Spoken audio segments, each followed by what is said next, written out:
मेरा नाम प्रमोद कुमार, सहायक आचार्य अर्थशास्त्र, राजकीय महाविद्यालय सुजानगढ़। आज हम पढ़ने जा रहे हैं भारतीय अर्थव्यवस्था, और भारतीय अर्थव्यवस्था के अंतर्गत हम बात कर रहे हैं ब्रिटिश शासनकाल से पूर्व भारतीय अर्थव्यवस्था, जिसमें गांवों, कस्बों, उद्योगों एवं हस्तकलाओं का स्वरूप एवं संगठन के बारे में। ब्रिटिश शासनकाल से पूर्व भारत की शस्य श्यामला पावन भूमि संपन्न, धन धान्यपूर्ण तथा विश्व के कई देशों के मुकाबले काफ़ी उन्नत थी। डॉक्टर बीवी सिंह के अनुसार 17वीं शताब्दी में भारत एक अधिकतम धनी देश, एशिया की कृषि जननी तथा सभ्यता का औद्योगिक निर्माण ग्रह था। भारत अपनी आर्थिक संपन्नता के कारण सोने की चिड़िया कहलाता था। प्रसिद्ध इतिहासकार एल्फिंस्टन ने यूनानी यात्रियों द्वारा प्रदत्त ब्यौरों के आधार पर लिखा कि भारत एक बहुसंख्यक देश होते हुए भी समृद्धि के उच्चतम शिखर पर था। इसमें विदेशी व्यापार के लिए अनगिनत व्यावसायिक केंद्र तथा बंदरगाह थे। प्रत्येक परिवार के पास रेशम, जवाहरात तथा आभूषण के भंडार थे। कृषि की दशा उन्नत, जनता अत्यंत सभ्य, सुसंस्कृत और ईमानदार थी, और देश का बौद्धिक स्तर बहुत ऊंचा था। प्रसिद्ध अर्थशास्त्री एडम स्मिथ ने अपनी महान कृति द वेल्थ ऑफ नेशन में लिखा कि 18वीं शताब्दी में भारत कृषि में धनी एवं उन्नत एवं उद्योगों में संपन्न देश था। अब हम बात कर रहे हैं कि भारतीय जो अर्थव्यवस्था है उसमें ब्रिटिश शासन से पूर्व इन विभिन्न घटकों की क्या विशेषता थी। सबसे पहले हम बात कर रहे हैं गांवों का संगठन एवं संरचना के बारे में। ब्रिटिश शासनकाल से पूर्व ग्रामीण अर्थव्यवस्था आत्मनिर्भर तथा साधारण श्रम विभाजन पर आधारित थी। कृषक खेती करते थे तथा पशुपालन करते, जबकि बुनकर, कुम्हार, सुनार, सुथार, नाई, धोबी और चिकित्सक अपने परंपरागत वंशानुगत कार्यों को करते और उन्हें उनकी सेवाओं का भुगतान फसल आने पर अनाज आदि के रूप में किया जाता था। ग्रामीण समुदाय अपने कार्य, मनोरंजन तथा खुशी के लिए पर्याप्त रूप से स्वतंत्र थे। गांवों पर बाहरी सत्ता हिंदू राजा या मुस्लिम नवाब के प्रतिनिधि के रूप में मुखिया या लंबरदार संभालते थे। उन्हें कृषि उत्पादन का 1/6 से 1/3 भाग और कभी कभी 1/2 भाग भू राजस्व के रूप में चुकाना पड़ता था। इस प्रकार गांवों में मुख्य 3 वर्ग थे। पहला कृषक वर्ग, जिनमें खुदकास्त अथवा काश्तकार जो स्वयं के संसाधनों अथवा उधार से पूंजी जुटाते थे। दूसरा वर्ग दस्तकारों का था, जो गांव के सेवक के रूप में कार्य करते थे। तीसरा वर्ग अधिकारियों का था, जो गांव की शासन व्यवस्था संभालते थे। कई गांवों में उनकी पंचायतें होती थी, जो स्थानीय विवादों के निपटारे पर न्याय के मंदिर स्वरूप थे। उन्हें कई बार राजा नवाबों के आक्रमणों और झगड़ों को झेलना पड़ता था। कृषि का पिछड़ापन, सिंचाई के परंपरागत सीमित साधन और वर्षा पर निर्भरता से कृषि उत्पादन, अनिश्चित मौसमी बेकारी का भय तथा अकालों की भीषण मार से ग्रामीण जीवन कष्टमय था। यातायात के जीवन एवं पिछड़े साधनों से गांवों एवं शहरों के संपर्क की कमी खटकती थी। गांव शहरों एवं कस्बों से अलग थलग पड़ने से वस्तुओं के भावों में काफ़ी अंतर रहता था। अब हम बात कर रहे हैं शहर एवं गांवों की संरचना एवं चरित्र के बारे में। ब्रिटिश शासनकाल के पूर्व भारतीय अर्थव्यवस्था ग्राम प्रधान थी, किंतु कई कारणों से धीरे धीरे शहरों एवं कस्बों का विकास हुआ। कुछ स्थान तीर्थ स्थानों एवं धार्मिक आस्थाओं के कारण शहरों में विकसित हुए, जिनमें हरिद्वार, गया, इलाहाबाद, बनारस, उज्जैन, पुरी, नासिक, अमृतसर आदि प्रमुख थे।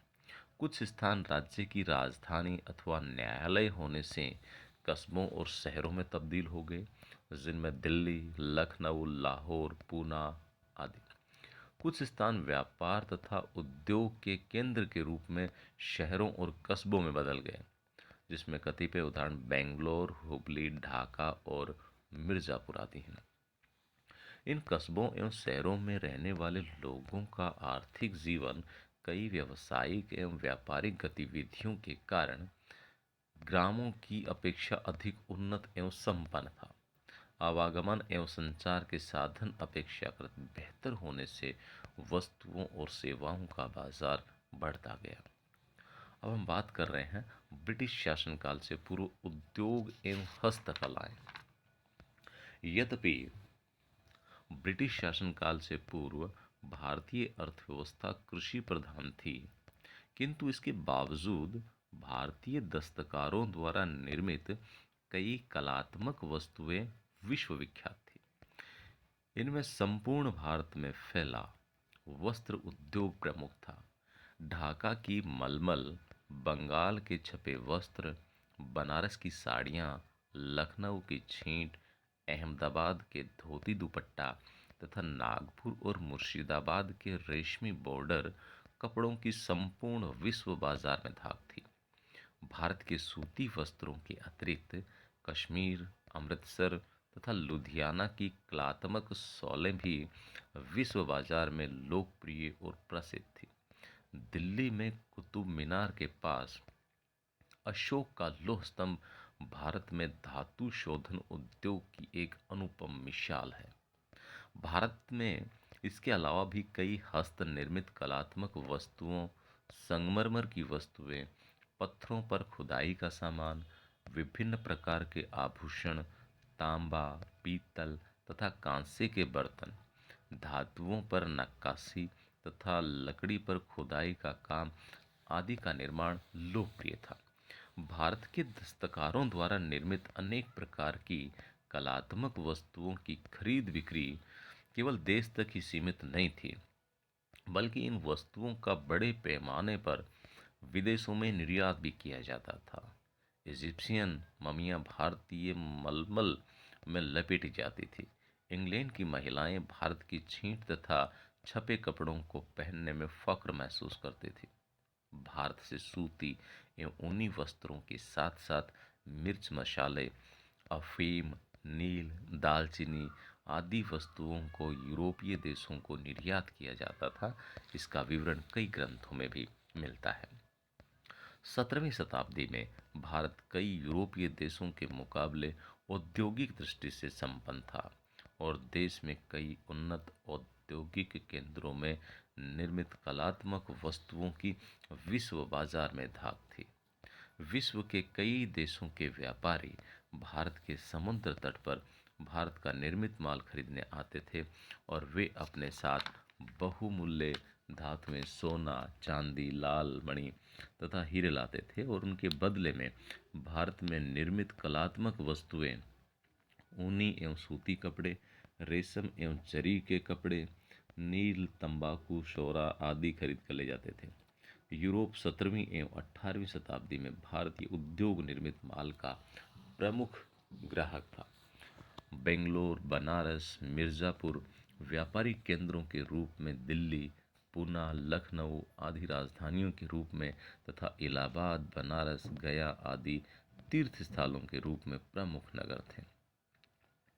इस प्रकार स्पष्ट है कि भारत का विदेशी व्यापार में प्रमुख स्थान था और आयातों से निर्यातों का आधिक्य होने से व्यापार शेष, बैलेंस ऑफ ट्रेड सदैव भारत के पक्ष में रहता था। अब हम बात करें यातायात की। ब्रिटिश शासनकाल से पूर्व भारत में यातायात के साधन प्राचीन एवं धीमी गति के थे। सड़कों का नितांत अभाव था। कच्ची सड़कों पर बैलगाड़ियों एवं पशुओं से माल ढोने तथा जल मार्गों में नावों से माल तथा सवारियां आती जाती थी। सड़क मार्गों पर लुटेरों एवं ठगों का भय होने से यात्री समूह में आते जाते थे और एक स्थान से दूसरे स्थान पर जाने में काफ़ी लंबा समय लगता था। इस प्रकार ब्रिटिश शासनकाल से पूर्व भारत औद्योगिक दृष्टि से संपन्न एवं उन्नत व्यापार के लिए विश्व का प्रमुख केंद्र, आर्थिक दृष्टि से आत्मनिर्भर और कलात्मक वस्तुओं में विश्वविख्यात था। 1900 औद्योगिक आयोग 1918 के इस आयोग में कथन निहित है कि आधुनिक औद्योगिक व्यवस्था की जन्मस्थली पश्चिमी यूरोप में जब जंगली जातियां निवास करती थी, तब भारत अपने शासकों के वैभव और अपने उच्च कला के धनी दस्तकारों के लिए प्रसिद्ध था। यही नहीं, यूरोपीय व्यापारिक साहसिक यात्रा के पूर्व भारत का औद्योगिक विकास यूरोपीय देशों के कई विकसित राष्ट्रों के मुकाबले अधिक था। भारत कृषि प्रधान देश होते हुए भी औद्योगिक दृष्टि से भी संपन्न एवं उन्नत और व्यापारिक दृष्टि से विकसित देश था। उसका गौरवपूर्ण अतीत अनुकरणीय था।